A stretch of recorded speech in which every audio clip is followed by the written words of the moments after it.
Hi everyone, and welcome back to a brand new video. Hello! So we wanted to start off by saying a huge thank you to everyone who's watched the cruise vlogs. Yeah. Like, we were blown away by the comments, the messages. It was something like different for us. Definitely. And different for the channel, so amazing. I'm so glad that you all enjoyed them. It was a great experience going on there for the first time as guests instead of working crew, as we were on a different ship with a different company. It was weird. There was differences, but there were also similarities. Definitely. But yeah, we've actually been quite busy since we've been back with work and things, and also we've been working flat out on a new brief history episode. So if you've not watched those before, it's where I take a fun look into the behind the scenes of different Disney attractions. So yeah, that's coming up very soon, I hope. Yeah, pop in the comments what attraction you think it is. Spoiler, it's probably one which you won't think of. But yeah, we're very excited. Martyn's been working very hard on it. We have previous videos on the channel as well. I'll pop them in the description box. So today's video is a cruise Q&A. So we're going to answer all your questions. I put a little question box on Instagram and we got sent some good ones. So thank you if that was you. And we're just going to answer all the questions. Some of them are like specific to P&O Iona, and then others are just sort of like cruising questions in general. Like we always say, we are by no means experts in this field. We've only done one P&O cruise. So if anybody has any questions that aren't included here, or you want answers to other things, pop them in the comments. It's a great place. It's almost like a little forum where you can help each other out. So today's video is in paid partnership with BetterHelp, and we are so happy to be partnering with them. So BetterHelp is an online therapy service, and their mission is to make therapy accessible, because sometimes finding a therapist can be quite hard. Yeah, I touched on this in a previous vlog, but back in 2018 I was suffering from health and social anxiety, and for a long time I didn't bring it up with anyone. Mainly because, like, at that point I was a bit like, come on, this is stupid, get over it. And that was the worst thing I could do. I would worry on my own, and it would stop me communicating with those that were near me, and it would stop me doing things I wanted to do. But then I decided to open up and take some CBT therapy sessions, and it was the best thing I could do. I worked with a great therapist who identified areas, gave me assignments, and also gave me some techniques to help me gain more control. Mental health is something that we think is so important, so we are excited to tell you a little bit more about BetterHelp. BetterHelp is a platform that makes finding a therapist easy because it's online, it's remote, and by filling out a few questions, BetterHelp can match you to a credentialed therapist in as little as a few days. It's easy to sign up and get matched to a therapist. A feature of BetterHelp that I love is that you can talk to a therapist in a way that suits you best. You can exchange messages, you can chat live, speak over the phone, or over video. So there's a link to BetterHelp in our description box. That link is betterhelp.com/Helena and Martyn, and that link will get you 10% off your first month. So you can connect with a therapist, see if it helps you. And because finding the right therapist is very important, if you don't really fit with that therapist, which is quite a common thing, you can just easily switch to a different therapist. Yeah, like I said, therapy really helped me in the past, and if you think that you would benefit from it, then I would consider online therapy with BetterHelp. You can click the link in the description box or visit betterhelp.com/Helena and Martyn. Thank you again to BetterHelp for working with us. So I have my phone here with all the questions. Ooh. Try and be as quick as we can, although we do like a little bit of a chat, don't we? Yes, we do, yeah. We'll try and keep it as succinct as we can. It's like you've joined us for a cup of tea. Yeah, grab a drink, get cozy, and let's chat cruising. So first question, when you go swimming, are the changing rooms good? Trying to work out logistics. That's actually quite an interesting question, and a bit of a weird one, bit of a random one to start with. But obviously a lot of cruise ships have swimming pools, and they're all outside. Well, the majority of them are outside. There was one in the Sky Dome on P&O Iona as well. I didn't see specific changing rooms, only when we went to do the spa. Yeah, I would say that most people would just have their swimming costume on, they'd get changed in their room, maybe put on a little like cami or a little like throw over, or even just a towel, flip-flops, and then they just walk up to the swimming pool rather than getting changed there. Yeah. Because definitely on P&O Iona, there wasn't like specific changing rooms. I mean, like, I have my swim shorts on and have a top that I didn't mind getting wet, and then I go in and then put it back on and then go back to the cabin. So yeah, they don't mind you like going to and fro from your cabin. I think if it's a bit colder as well, I watched a vlog and the woman said it'd be quite a good idea to get like a cozy dressing gown or some kind of like, not, I think she ended up wearing her coat down there, which she said was a bit annoying. So yeah, I definitely recommend like a little, if it's colder, a little cozy dressing gown that you can pop on, back on, to go back to your room. But yeah, just get changed in your room, cabin, and then head to the pool. But if you do go to the spa on P&O Iona, that had changing rooms. We kind of touched on this in the vlog, but the changing rooms are quite small. So again, I think you might as well just wear your swimming costume with clothes over it, just because it makes it a bit easier. There wasn't like a lot of places to change. Next one is, what would you say the best time of year is to do the Norwegian Fjords cruise? I'm not sure on that one, really. We've only done it in June, but what I will say is... I worked on it. When was that, though? I think that was towards the end of the year, because when I went, it certainly wasn't very like hot. September, October, November, I think. It was later in the year, and it was wear your jacket, and sort of like quite cloudy and overcast, that sort of weather. June was really good. Yeah, because I mean, that was amazing. You had the midnight sun, which was amazing to see. So over June in Norway, they have this thing called the midnight sun, which means it is literally daylight until midnight. Yeah, it's beautiful. I think to experience that, that'd be quite cool. Yeah, I liked when we went. But then again, people do go later on in the year because they want to see like the Northern Lights. Obviously, that's not guaranteed, but you have more of a chance. So I don't know. June was an amazing time, so I definitely recommend June. So next is a very common question, probably the question we got asked the most actually, and that is, do you ever feel seasick? Or do you feel the ship moving too much?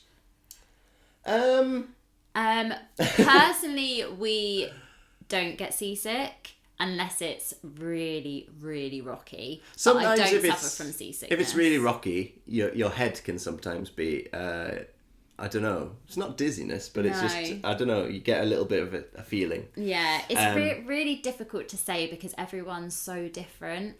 But like if the sea is calm, then you can't feel a thing at all. And the bigger the ship is, the less it moves. So something like P&O Iona, 5,000 people on there, really, really big ship, is not going to move as much as maybe a ship that only has 1,000 people, because that would be a lot smaller. When we were on it, there was a night where it was a little bit swayy. Yeah. But not nothing too extreme. What I would say is, like, when we worked on them, a lot of people would bring along seasickness tablets. And also there was these wristbands that you could wear that had like pressure points. And I saw people wear those on their wrists, and apparently that was to help with seasickness. So maybe just take some of those along. Ginger ale and apples as well. Oh, They're meant to help. But it's a really hard question to answer because obviously if you do suffer with seasickness, you're going to feel it a lot more than someone who doesn't. Yeah, like we went through some quite rough weather, but I would say that we didn't get seasick. Yeah, not on our P&O cruise. That was when we worked on board. So yeah, and also sometimes weather is unpredictable. So, you know, someone could go on the cruise one week and it be absolutely still, and then someone goes on it the next week and it's rocky. Next question was, did you take any spending money? We are going in 3 weeks. I hope you had the most amazing time. So we had a bit of an issue in the sort of booking of the cruise, which meant that we ended up getting some money credited to our account instead of refunded. So we actually had a fair bit on there that we could use. And then once that ran out, you set up like a bank account to your account on the ship so that the money will then get taken out of there if need be. And then, well, this will depend on where you're visiting, but we were just in Norway. So we have our little travel money card, our post office one, and you can put money on there and change it to whatever currency. So we just did that, and then we used that when we were off the ship. We didn't actually spend, you can sort of spend as little or as much as you want. We tended to go back to the ship to eat lunch, and that saves you a lot of money. Obviously, if you want to eat off the ship, that's going to cost you a little bit more money. But yeah, we didn't really need too much spending money. And then the only money that we spent on board, that was all just linked back to our bank accounts. So we didn't have to worry about that. I would say if you want to leave a tip, so if you want to leave a tip for your waiter or your cabin steward, for P&O, when I looked, it said that they prefer sterling. So if you just take out a little bit of cash, a little envelope, and then you can give it to them at the end of your cruise, which is what we did. So that's the only time where you'd need cash if you wanted to tip someone. Do you think having a balcony was value for money? Did you get enough use out of it? I will say categorically yes. We loved it. We really loved it. I was sat out there any opportunity I could. Very fortunate with the weather as well. Mm-hmm. So like we had the sun on it. Yeah. I would get up in the morning, go to the gym, come back. Helena's still asleep. I'd sit on the balcony. We'd come back like in between breaks. I'd sit on the balcony, read my book. We used it so much. I'd watch the sailways. Yeah. We loved it. And also what was really nice is sometimes like we'd just be sitting on the sofa or lying on the bed and you could have the door a bit open so you could still hear the water. And I think if you can afford to stretch to having a balcony, I would say it's definitely worth it, especially for the cruise we were on as well, because the scenery was so stunning. Yeah, I'd say that like there's no definite like this is going to be your balcony cabin sort of when you book, and so like it's a bit of luck really, but we heard about these promenade balcony cabins. So that's just something to be aware of. There are some cabins that are actually like on the promenade deck. So you have the balcony. On deck 8. You have the balcony, then you have the promenade deck, so people walking past and stuff, and then you have the ocean. So they tended to be the rooms that were called mini suites, and they're gorgeous rooms, and they have like a mini conservatory and then a balcony. But yeah, just be aware that if you do book onto one of them or you get upgraded to one of them and they're on deck 8, and you don't want a balcony that's on the promenade deck, just double check that, because personally for us, I feel like it would have just been a bit too many people. I think you just lose a bit of the privacy, don't you? Yeah, but we were on deck 15, really high up, and I loved the balcony. I loved it more than I thought I would, because we did have that worry. We were like, are we going to use it? Yeah, we did. Loved it. How does the dining aspect work with P&O? Do you get given a set time for all your meals? So this is where it gets a little bit confusing. We might do a little tips video on P&O Iona specifically, where we explain this a little bit more. I relied heavily on Helena for the dining. So I do believe, and pop in the comments if you know more information, but I do believe that P&O ships, they're all a bit different when it comes to the dining, and P&O Iona is something called freedom dining, which means that there aren't any set times. And I do believe that is different on some of their older ships. I think you do have set times on them. So I can't comment on what that's like. But for P&O Iona, you didn't have any set dining times. And a lot of the restaurants would have online virtual queues. So you just join a virtual queue, and then it would give you a little notification when it was your time to go eat. That worked really well for all the 4 main dining rooms. Yeah, the only day where we had a long wait was when it was the celebration night. But the good thing about it is that you can go off to a venue and then you'll get a message on your phone, so you didn't have to wait in line. Yeah. And then for some of the other restaurants, you can book online, so you can book a set time. And then for the buffet, obviously, you just turn up. For the keys, you just turn up. So yeah, it is a little confusing, and maybe we'll go into more detail in our tips video. And then there's a couple of restaurants where there's a surplus charge, or there's surplus charges on certain items. Yeah, I think it's one of those things, it's a little bit tricky until you get there, and then you sort of learn quite quick how it all works. But yeah, on P&O Iona, there is no set meal times. You do it as you like, which is quite nice. Next one is, did you get a drinks package? If yes, did you think it was worth it? We didn't opt for the drinks package. We actually worked out how much we would have to spend on drinks in order to like make up the price of the drinks package, and we worked out that we weren't going to drink that much, so we decided not to, and we just bought things as we wanted them. And I think that worked really well for us. Yeah, definitely price it up. Price up how many drinks you think you're going to drink, and then compare that to the drinks package, because for us, it was a lot more than we probably would have. Yeah. So the next question is, did you book excursions with P&O or an outside company? If so, which would you recommend? So we just booked one excursion. We booked the Brixton Glacier, which, amazing excursion. Highly, highly recommend. So we booked that in Oldham. Yeah, we booked that before we went out. So like when you're on the page that you can access once you've booked, it's got the full list of all the excursions. It tells you which ones have maybe sold out, tells you the prices. We looked through them all. We decided we wanted to do that one. We booked it through P&O. I think there's just that safety, you've got that comfort blanket of like, if anything goes wrong with that tour, then you definitely know that the ship's going to be aware, and there's like no risk that you're going to miss the ship as it leaves. I think that is the major plus of booking with P&O for your excursion. I think you can find it cheaper if you book with a different company, but if anything goes wrong and you can't make it back to the ship and the ship leaves, I don't know, it was just that risk that we didn't want. Yeah. So yeah, we booked through P&O, and then if we didn't have an excursion, we just got off in the ports and did our own thing, which was still really good. We still managed to see a lot. Did pre-planning, so just looked at all different ports, searched online, see if we could find any like walking tours on the internet, and then we used those. Yeah. I've heard rooms on deck 15 can be noisy from the deck above. Did you find that? No, we didn't. I guess it depends like whereabouts in relation to the venues you are. You are. And we were the midship, so I wasn't actually sure what's above us. But it wasn't noisy. Saying that though, we weren't in the room during the evening. We were always out. Mm-hmm. So...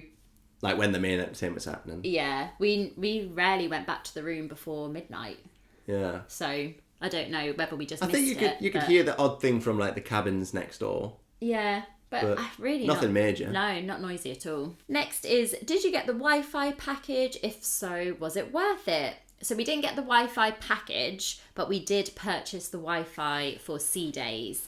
I believe it was £18, the package we got, and that was 24 hours. I think it was enough to stream and use stream videos and things. But we mostly got it so that we could use WhatsApp and Instagram. There was two options, wasn't there? Yeah. There was an option that was like if you didn't want to stream, and then a more expensive option. I think we went for the more expensive one, but I think it was £18 for 24 hours. Again, we priced up like how much it would be to like use the full for the duration, and then we thought, well, while we're in ports, we could actually we have with giffgaff we have a certain allotted amount of data we can use, so we actually thought we could use that while we're in ports, and then we just need internet when we're at sea. I mean, Martyn didn't have any Wi-Fi. No. I just did it on my phone, and then we both just used my phone if we needed the internet. So yeah, I had a bit of a digital detox. You did. If you like having Wi-Fi, I would probably recommend just getting it for the Sea Days, because that's the only day where you do feel a little bit like, oh, I want to know what's going on at home, or I want to speak to someone. So the camera ran out of battery, so if we've changed a little bit, that is why. Yes, but we wanted to mention just on Wi-Fi, if you're thinking about using 4G when you go off to sea, don't do it. No, it's so expensive. Maritime 4G is a crazy, crazy price. So put your phone on airplane mode when you're at sea, and then it will stop you getting charged. Next question is, were there many children on board? Yeah, there were quite a few like big families, which was actually really lovely to see, and like different generations. Seemed like there was lots for them to do. Yeah, and Wallace and Gromit were on board. Yeah, obviously maybe during half term there'd be even more children. But yeah, it was nice actually. There was lots of different generations on board. Which was your favourite restaurant on board? We sail on Iona next week. Oh, you might be there, or you might even be back, so sorry. Yeah, have a fab. Hope you had a fab time. I think we were the same in terms of which restaurant. This was actually a restaurant that we paid extra for, and it was a restaurant called Sindhu. So good. so good. I think they have it on a couple of the P&O ships. It's like an Indian fusion restaurant, and the food was So good and really different from everything else. Very different. And it wasn't, I was really worried it was going to be too spicy. No, it wasn't. But it wasn't actually. No. Because I'm a wimp when it comes to that. So yeah, if you're going to pay a little bit extra, I'd highly recommend Sindhu. And then the last question we're going to answer in this Q&A is, where else do you plan to cruise to? I'm here for all the vlogs. Thank you so much. We'd love to cruise to many places. Obviously, we've been very lucky because we worked on board cruises. We've cruised to some amazing places that I'd love to return to. I'd love to revisit the Caribbean at some point. Yeah, I think Caribbean's next on my list. Yeah, it'd be really lovely to go back to some of those ports like St. Lucia. We did Barbados as well, which I'd love to go back to. So yeah, we will see. But it's definitely not the end of cruising for us. We love to many go on itineraries, but yeah, I don't know. Yeah, I don't know when the next one will be, but yeah, I'm sure we'll have one in the future. So that is our cruise P&O Iona Q&A. Sorry if we missed out your questions. We just didn't want this video to be too long. We are planning to do a P&O Iona tips video, so look out for that because there will be some more tips in there which are more specific to Iona.